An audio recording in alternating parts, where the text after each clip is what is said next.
Apa kabar? Semoga semuanya dalam keadaan baik-baik. Hari ini kita akan kembali belajar IPS semester ke-6. Untuk hari ini, Ibu akan menjelaskan materi tentang kebutuhan manusia. Sebelum Ibu menjelaskannya, Ibu akan menyampaikan 2 tujuan pembelajaran, yaitu 1, menjelaskan pengertian kebutuhan manusia. Yang kedua, mengidentifikasi macam-macam kebutuhan manusia. Tahu nggak kalian, apa yang dimaksud dengan kebutuhan manusia? Kebutuhan manusia adalah keinginan manusia akan suatu barang dan jasa yang pemenuhannya harus dipenuhi. Apabila tidak dipenuhi, maka akan mengganggu kelangsungan hidup manusia. Anak-anak, kalian tahu kan, begitu banyak jenis-jenis kebutuhan manusia. Tergantung kepada umurnya, pendidikannya, penghasilannya, dan letak geografisnya. Sekarang Ibu akan menjelaskan apa saja macam-macam kebutuhan manusia. Kebutuhan manusia itu dibagi atas 4 macam, yaitu 1, menurut intensitas atau tingkatannya.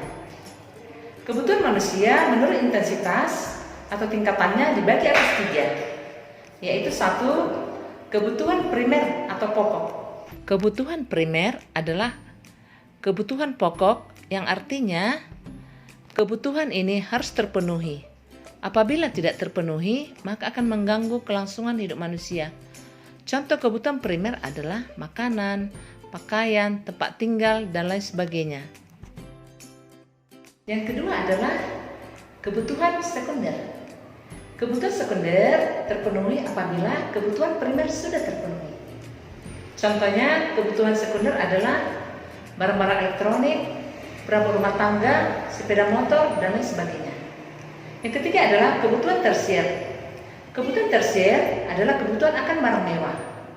Contohnya kebutuhan tersier adalah seperti kapal pesiar, mobil mewah, rumah mewah, emas, dan berlian.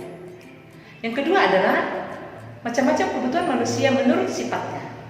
Menurut sifatnya dibagi atas 2, yaitu 1, kebutuhan jasmani. Kebutuhan jasmani adalah kebutuhan yang sifatnya memberi kepuasan kepada badan atau jasmani. Contohnya pakaian, kacamata, jam tangan, sepeda motor, dan lain sebagainya. Yang kedua adalah kebutuhan rohani. Kebutuhan rohani adalah kebutuhan yang sifatnya memberi kepuasan kepada rohani kita. Contohnya membaca kitab suci, rekreasi, menonton televisi, mengikuti kegiatan rohani, dan lain sebagainya. Yang ketiga adalah macam-macam kebutuhan manusia menurut waktu penggunaannya. Dibagi atas 2, yaitu 1, kebutuhan sekarang. Kebutuhan sekarang adalah kebutuhan akan barang yang hari ini atau saat ini sangat dibutuhkan. Contohnya, orang yang lapar membutuhkan makanan, orang minum membutuhkan minuman, orang sakit membutuhkan obat. Yang kedua adalah kebutuhan masa akan datang. Kebutuhan masa akan datang adalah kebutuhan yang pemenuhannya bisa untuk akan datang atau masa akan datang. Contohnya tabungan. Kita menabung tujuannya untuk suatu saat kita jalan-jalan, suatu saat kita akan melanjutkan sekolah di tempat tinggi, atau suatu saat kita mau membeli rumah mewah atau mobil mewah. Yang keempat adalah macam-macam kebutuhan manusia menurut subjeknya. Dibagi atas 2, yaitu 1, kebutuhan individual. Kebutuhan individual adalah kebutuhan manusia untuk perorangan atau pribadi.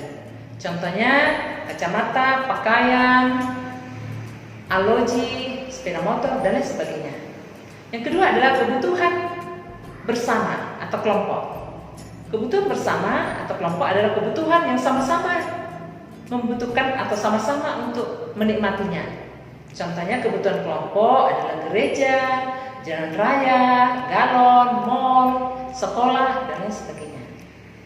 Anak-anak kami begitu banyak kebutuhan kita, tergantung kepada jenis kelamin, umur, mata pencarian, letak geografisnya. Anak-anak tadi sudah menjelaskan bagaimana macam-macam kebutuhan manusia. Ibu harap melalui penjelasan Ibu hari ini, kalian semua sudah mengerti dan sudah memahami apa saja kebutuhan manusia.